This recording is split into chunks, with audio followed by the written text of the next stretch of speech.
Selamat pagi, salam sehat dan semangat selalu. Bertemu lagi dalam pelajaran kita yang ketiga di semester yang kedua tentang Yesus mewartakan kerajaan Allah melalui perumpamaan. Baik anak-anakku, sebelum memulai pelajaran, marilah kita mengambil sikap untuk berdoa. Dalam nama Bapa dan Putra dan Roh Kudus, amin. Ya Allah yang patut kami sembah, melalui Yesus Putramu Engkau mewartakan Injil Kerajaan Allah. Terangilah hati, budi, dan pikiran kami agar semakin mengenal kehendak-Mu melalui perumpamaan Yesus yang diwartakan kepada kami hari ini. Ya Allah, tuntunlah kami di dalam pelajaran hari ini. Semua doa dan permohonan ini kami haturkan kepadamu lewat perantaraan Kristus Tuhan kami. Amin. Dalam nama Bapa dan Putra dan Roh Kudus. Amin. Baik anak-anak, kita sama-sama melihat apa sih perumpamaan itu? Apa yang anak-anak ketahui tentang perumpamaan? Perumpamaan adalah penyampaian pesan dengan menggunakan bahasa imajinatif, kiasan, simbolis, atau perbandingan kata. Tujuan apa Yesus menggunakan perumpamaan dalam mewartakan kerajaan Allah? Apa tujuan Yesus?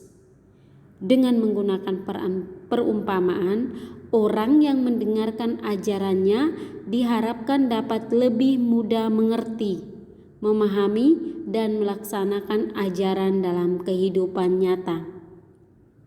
Di dalam kitab suci Perjanjian Baru, kita dapat menyimpulkan bahwa para pendengar, yaitu murid-murid serta masyarakat umum yang sering mengikuti Yesus adalah kaum sederhana. Mereka adalah para nelayan, penggembala kambing domba, serta orang-orang yang memiliki status sosial yang kurang diperhitungkan di dalam masyarakat. Melalui perumpamaan-perumpamaan, pemahaman yang sulit mengenai kerajaan Allah akan menjadi lebih mudah dipahami. Anak-anak, hari ini kita diajak untuk mengenal salah satu perumpamaan, yaitu tentang seorang penabur.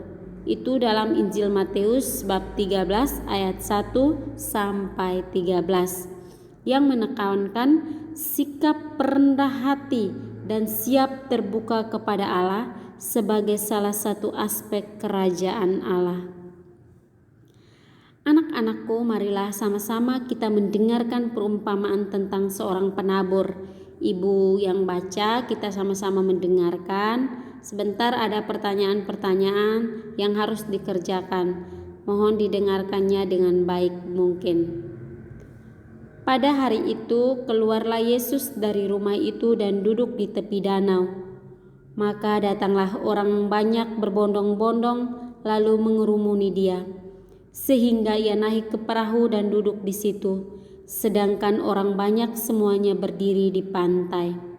Dan ia mengucap banyak hal dalam perumpamaan kepada mereka, katanya, adalah seorang penabur keluar untuk menabur. Pada saat ia menabur, sebagian benih itu jatuh di pinggir jalan, lalu datanglah burung dan memakannya sampai habis. Sebagian jatuh di tanah yang berbatu-batu yang tidak banyak tanahnya. Lalu benih itu pun segera tumbuh karena tanahnya tipis. Tetapi sesudah matahari terbit, layulah ia dan menjadi kering karena tidak berakar. Sebagian lagi jatuh di tengah semak-semak duri, lalu makin besar semak itu dan menghimpitnya sampai mati. Dan sebagian jatuh di tanah yang baik lalu berbuah. Ada yang 100 kali lipat, ada yang 60 kali lipat, ada yang 30 kali lipat. Siapa bertelinga, hendaklah ia mendengar. Maka datanglah murid-muridnya dan bertanya kepadanya, "Mengapa engkau berkata-kata kepada mereka dalam perumpamaan?" Jawab Yesus, "Kepadamu diberikan karunia untuk mengetahui rahasia kerajaan surga, tetapi kepada mereka tidak. Karena siapa yang mempunyai kepadanya akan diberi sehingga ia berkelimpahan. Tetapi siapa yang tidak mempunyai, apapun juga yang ada padanya akan diambil daripadanya. Itulah sebabnya aku berkata-kata dalam perumpamaan kepada mereka, karena sekalipun melihat, mereka tidak melihat, dan sekalipun mendengar, mereka tidak mendengar dan tidak mengerti. Yang dimaksud dengan penabur adalah siapa? Yakni Yesus sendiri yang mewartakan Injil Kerajaan Allah kepada semua orang. Sedangkan yang dimaksud dengan benih yaitu Sabda Allah. Sabda Allah itulah yang berisi nilai-nilai Kerajaan Allah, yaitu damai, kerendahan hati, sikap lemah lembut, penuh kasih, pengampunan dan persaudaraan. Benih yang ditaburkan jatuh di berbagai tempat, yaitu di pinggir jalan, di tanah yang berbatu-batu, di semak berduri, dan di tanah yang baik. Perumpamaan lain, perumpamaan tentang gandum dan ilalang, itu terdapat dalam Injil Matius bab 13 ayat 24 sampai 30. Melambangkan bahwa kerajaan Allah akan terwujud jika orang dapat membedakan dan melaksanakan kebenaran serta membuang kejahatan. Perumpamaan tentang harta terpendam itu ada dalam Injil Matius juga bab 13 ayat 44 sampai 51. Memiliki makna bahwa kerajaan Allah merupakan hal yang utama, sehingga kita harus memperjuangkan secara penuh, bahkan rela meninggalkan hal-hal lain demi kerajaan Allah.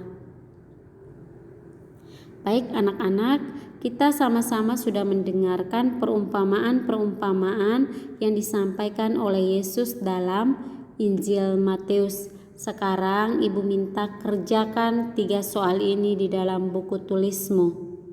Yang pertama, mengapa Yesus menggunakan perumpamaan saat mengajarkan tentang kerajaan Allah? Itu supaya apa?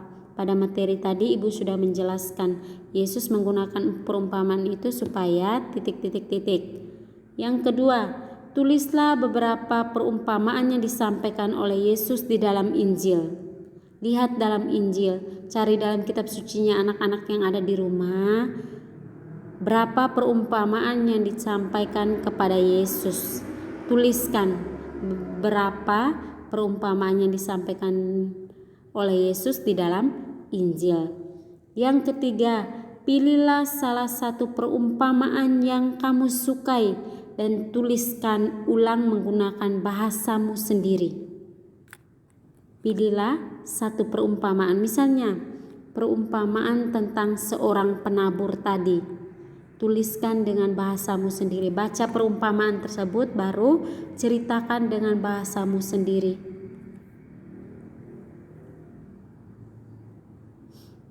Baik anak-anak, kita telah selesai belajar tentang perumpamaan tadi.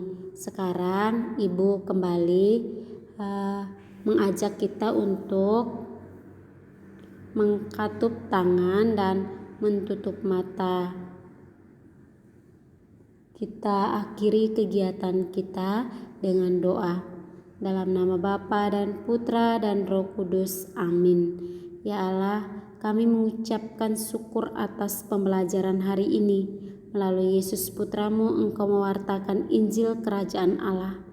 Terangilah hati, budi, dan pikiran kami agar semakin mengenal kehendak-Mu. Ya Allah, tuntunlah kami mampu mewartakan kerajaan Allah di dalam kehidupan kami. Amin. Dalam nama Bapa dan Putra dan Roh Kudus. Amin. Baik anak-anak, terima kasih hari ini kita sudah sama-sama belajar. Semoga apa yang kita pelajari dapat kita pahami. Baik anak-anak, Ibu mau mengajak kita untuk tetap menjaga jarak, mencuci tangan dan memakai masker. Hindarilah kerumunan sehingga kita dapat hidup sehat. Salam semangat, selamat beraktivitas. Tuhan Yesus memberkati. Amin.